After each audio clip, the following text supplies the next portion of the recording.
咱拢知影讲，这人口老化，大家拢真关注长照服务。即马就连动物园也有这款的服务。伫美国有一寡兽医是专门来照顾行到上尾仔一段路的动物，互因的性命尾仔的生活会当更较快活，也帮助因的主人来做出安乐死的决定，互因甲因的动物亲人告别。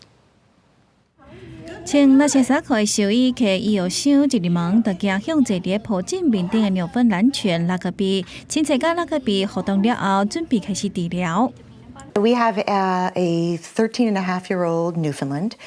and as she was aging, our vet, who also had Newfoundlands, kept recommending acupuncture as a way to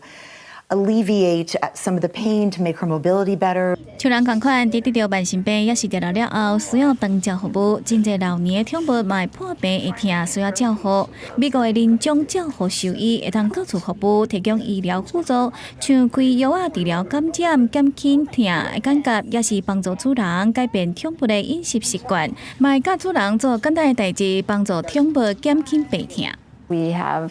more time to offer to clients to help them make decisions and talk about the problems that they're having with their pet, as opposed to a busy local veterinarian that's also doing vaccines and surgeries and